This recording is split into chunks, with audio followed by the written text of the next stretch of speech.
Ang pagsusugal ay isang mapanganib na aktibidad na tinatangkilik ng maraming tao para sa adrenaline rush o para sa paghahanap ng mabilisang pagyaman.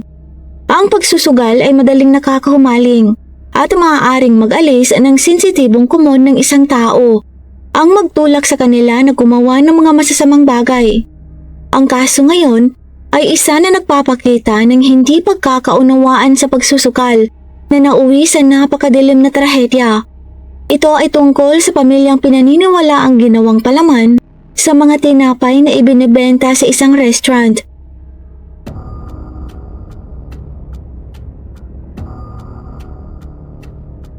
Macau, officially, ang Macau Special Administrative Region ng People's Republic of China ay isang pangunahing resort city na matatagpuan na malapit sa Hong Kong.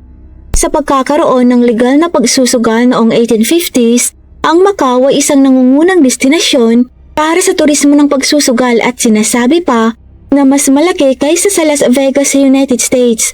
Gayunpaman, maraming tao ang hindi nakakaalam na sa mga kaakit-akit na kumikinang ng mga ilaw at towers na ito, maraming mga kaso na nag-iwan ng marka sa kasaysayan sa Vegas of the East City na ito.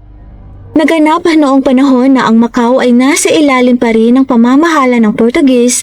Ang kaso ng pagtapos sa isang pamilya sa isang restaurant ay isa sa nag-iwan ng impresyon sa mga naninirahan dito. Nagsimula ang kasong ito sa isang lalaking nagngangalang Huang Zihang. Ipinanganak siya sa mainland China na may pangalang Chen Shuliang. Halos walang alam tungkol sa pagkabata ni Huang o sa kanyang buhay sa China. Kahit ang mga pangalan ng kanyang mga magulang ay hindi na isulat. Sinasabing si Huang ay nag-migrate sa Hong Kong noong 1970s at nanirahan doon ng medyo matagal. Gayunpaman, hindi siya namuhay ng karaniwang buhay sa Hong Kong. Siya ay madalas na nasasangkot sa iba't ibang uri ng mga krimen na kadalasan ay may kaugnayan sa pera.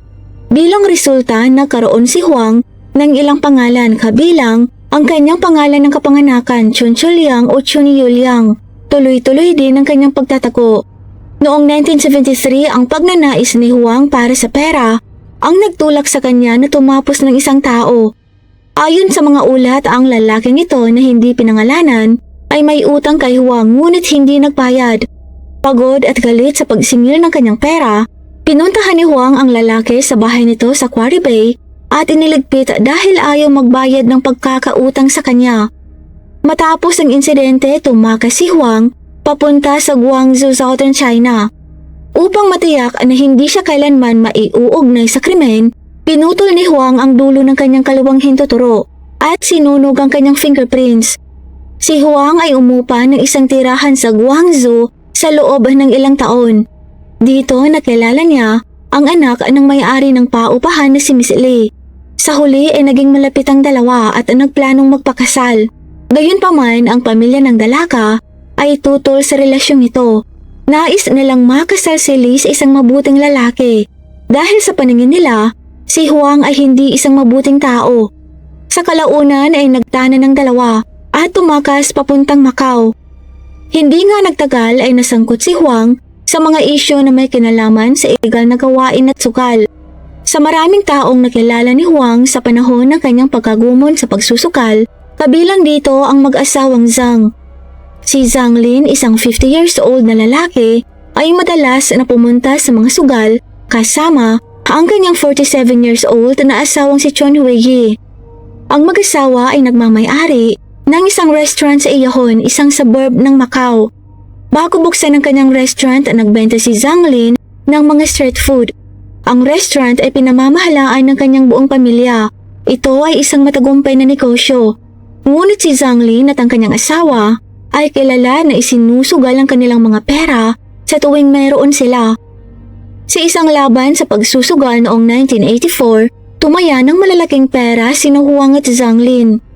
Ang sugal ay natapos ng masama para kay Zhang Lin at sa kanyang asawa na may talong 180,000 patakas o humigit kumulang $20,000 ang mga nasa mahigit 1.1 million pesos kasalukuyan. Dahil hindi maibigay agad ang perang napanalunan, gumawa ng kasunduan sina Huang at Zhang Lin para sa pagkakautang na ito.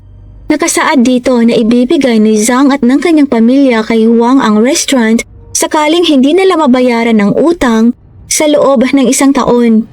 Pero sa halip na tumigil muna sa pagsusukal at tumuon sa pagbabayad ng kanilang utang, patuloy na hinamon ng mag-asawa si Huang sa maraming round ng pagsusukal. Patuloy silang gumagawa ng malaking taya sa kabila ng malaking pagkakautang nila sa mga nakaraang laban. Pero palaging nananalo si Huang kada round at mas lumobo ang pagkakautang ng mag-asawa kay Huang at umabot na ito ng 600,000 patakas o mahigit $75,000 o mga nasa 4 million pesos sa kasalukuyan. Kahit na tumaas na ang halaga ng utang, hindi nagbago ang kasunduan. Kailangan pa ring bayaran ng mag-asawa si Huang sa loob ng 1 taon, kung hindi ay ibibigay nila sa kanya ang restaurant. Sa paglipas ng panahon, naging malino kay Huang na hindi na siya mababayaran ni Zhang anumang oras sa lalong madaling panahon. Naiinip at naiirita, pinuntahan ni Huang ang pamilyang Zhang noong gabi ng August 4, 1985. Siyam na miyembro ng pamilya ang abala sa paghahanda para sa susunod na araw matapos isara ng maaga ang restaurant. Hiniling ni Huang na bayaran na siya ng pamilya. Nang hindi niya makuha ang kanyang gusto, sinabi niya sa kanila na maaari silang magbayad muna ng 30,000 patakas, pero kalaunan ay ibinaba niya ito sa 20,000 patakas na lang muna o mahigit 130,000 pesos sa kasalukuyan. Maaaring walang pera ang pamilyang Zhang o kaya naman ay ayaw talaga nilang magbayad ng kanilang utang, kaya binanggit ni Huang ang kasunduan na ginawa nila tungkol sa pagmamayari ng restaurant. Sinabi niya sa pamilya na kung hindi sila magbabayad sa kanya, ibigay na lang nila sa kanya ang restaurant, pero syempre tumanggi muli si Zhang Lin. Nagpatuloy ang pagtatalo na walang katapusan. Sa kalaunan napuno si Huang at naging agresibo. Kinuha niya ang isang walang laman na bote ng beer, binasag ang dulo nito at ginawang sandata.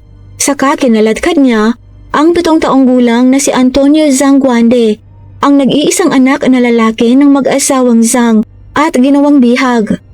Itinutok niya ang basag na bote sa musmos. Pagkatapos ay inutusan ni Huang ang pamilya na itali at alagyan ng busal ang isa't isa. Napaiyak sila sa sobrang takot, natatakot sa susunod na mangyayari. Biglang kumawala ang isa sa mga babaeng miyembro ng pamilya at nagsimulang sumigaw. Tumakbo ito papunta sa labasan para humingi ng tulong. Ngunit mabilis siyang nahawakan ni Huang. Walang awa siyang sinaksak sa leeg at tinapos sa harapan ng kanyang pamilya. Saka ay isa-isang tinapos ni Huang ang iba pang miyembro ng pamilya sa pamamagitan man ng pagsasakal o pagsaksak sa kanila gamit ang kanyang pansamantalang sandata. Matapos bilangin ang kanyang mga biktima, napagtanto ni Huang na wala ang isa sa mga miyembro ng pamilya na nagtatrabaho sa restaurant, ang kamag-anak ni Zhang Lin. Sa kasamaang palad para sa naturang babaeng kamag-anak, alam ni Huang kung saan ito nakatira at pinuntahan saka nagsinungaling sa kanya na kailangan naman itong pumunta sa restaurant para sa importanteng bagay. Pagdating doon, walang awa rin siyang tinapos ni Huang at naging dagdag sa kabuoang 10 biktima. Sa sumunod na 8 oras, nilinis ni Huang ang madugong eksena at pinaghihiwa ang mga katawan. Pagkatapos ay inilagay niya ang mga naputol na piraso sa mga plastic bags bago itinapon ng ilan sa dagat at ang iba naman ay sa mga basurahan sa buong lungsod. Saka ay hinalungkat ni Huang ang safe ni Zhang Lin matapos makuha ang susi mula sa bulsa ng katawan nito. Kinuha niya mula rito ang pera pati na rin ang mga mahalagang dokumento para sa restaurant. Nagpalipas si Huang ng gabi sa tirahan ng pamilyang Zhang na matatagpuan sa malapit.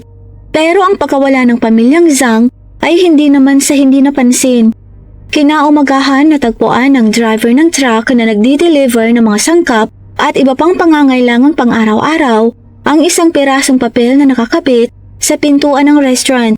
Nakasaad dito ang pagsasara ng establishmento sa loob ng 3 araw. Kakaiba ito dahil hindi naman ipinaalam sa kanya ng may-ari ang tungkol sa pagsasara. Kaya naman, tumungo ang driver ng truck sa tirahan ni Zhang Lin upang magtanong tungkol sa notice na nakita niya sa harap ng pintuan ng restaurant. Pero nabigla siya nang si Huang Isang lalaking hindi niya kilala ang nagbukas sa pintuan ng bahay. Nagtanong ang delivery man tungkol kay Zhang Lin at sa saradong restaurant. Sinabi sa kanya ni Huang na ang buong pamilyang Zhang ay umalis para sa agarang paglalakbay sa China. Tila hindi naman ito inisip ng driver at umalis na rin kaagad. 3 araw pagkatapos ng insidente, muling binuksan ni Huang ang restaurant at sinimulan nitong pamahalaan ng mag-isa. Pagkalipas ng ilang araw noong August 8, 8 pinutol na mga paa ng mga biktima ang natagpuan ng isang manlalangoy sa Haksa Beach. Agad na inabisuhan ng mga pulis at kinuha ang mga paa upang masuri. Noong una ipinagpalagay na isang grupo ng mga ilegal na imigrante o mga smugglers mula sa mainland China ang kinain ng mga pating pagkatapos tumaob ang kanilang bangka. Gayunpaman, ipinakita ng isang mas detalyadong pagsusuri na ang mga paa ay pinutol ng maayos at hindi naputol gawa ng kagatan ng mga pating. Lumabas sa pagsusuri na ang mga bahagi ng katawan ay pagmamayari ng hindi bababa sa 4 na magkakaibang indibidwal. Nag-udyok ito sa mga pulis na tingnan ang mga ulat ng mga nawawalang tao. Sa sumunod na linggo, natagpuan ng pulisya ang higit pang mga bahagi ng katawan ang naanod sa iba't ibang dalampasigan ng Macau. Ang kakilakilabot ng mga pagtuklas ay nakakuha ng atensyon ng publiko at kalaunan ng malalayong kamag-anak ng pamilyang Zhang. Tila lahat ng miyembro ng pamilyang Zhang na namamahala ng restaurant ay hindi makontak ng ilang araw. Nang maramdamang may mali, iniulat ng mga kamag-anak ang pagkawala ng buong pamilya sa pulisya. Hindi malinaw kung paano nagawa ng pulisya ang konklusyon na ito, ngunit inihayag kaagad pagkatapos na ang mga paa ay kabilang sa nawawalang pamilyang Zhang. Sa kanilang investigasyon, napansin ng mga pulis na ang restaurant na pagmamayari ng pamilya ay patuloy na nagbubukas, ngunit pinapatakbo ni Huang Zhang. Bagamat medyo kakaiba ito, hindi nila maaresto kaagad si Huang dahil nasa kanya ang mga dokumento ng pagmamayari para sa restaurant, pero binabantayan pa rin siya ng mga ito. Hindi nagtagal ay napansin din ng mga otoridad na pinaupahan ni Huang ang tirahan ng pamilyang Zhang upang makakuha ng mas maraming pera. Ang lubos na kahina-hinalang pagkilos na ito ay nagtulak sa pulisya na tingnan ang mga bank holdings ni Huang. Doon nakita nila ang mga dokumentong pagmamayari ni Zhang Lin kasama ang mga students ID ng kanyang mga anak. Ang mga clues na ito ay ginamit para gumawa ng pag-aresto. Nang maramdamang malapit na siyang mahuli, sinubukan ni Huang na tumakas papuntang mainland China. Pero nahuli siya at nailagay sa kustudiya noong September 28, 1986, mahigit 1 taon pagkatapos ng insidente. Kahit na hindi niya tahasan na inamin ang mga pagtapos sa buong pamilya ng detalyado, malinaw na alam ng pulisya na siya ay sangkot sa naturang krimen. October 2 ng taong yon, si Huang ay kinasuhan ng pagtapos sa lahat ng 10 miyembro ng pamilyang Zhang. Makalipas ang 4 na araw, October 6, ipinagtapat niya sa mga investigador ang mga detalye kung paano niya inupos ang pamilyang Zhang. Lumilitaw na hinala ng pulisya na may kasabwat si Huang, ngunit dahil sa kakulangan ng ebidensya, hindi na nila maituloy ang usapin. Samantala, maikli lang ang naging panahon ni Huang sa bilangguan. Matapos ang kanyang paghatol, binugbog siya ng kapwa preso sa hindi malamang dahilan. Sinubukan niya ring bawiin ang sariling buhay ngunit nabigo. Sinubukan niyang muli noong December 4 sa parehong taon sa pamamagitan ng paglaslas sa kanyang pulso gamit ang takip ng lata at nagtagumpay. Nag-iwan naman si Huang ng sulat at ipinadala ito sa isang lokal na pahayagan.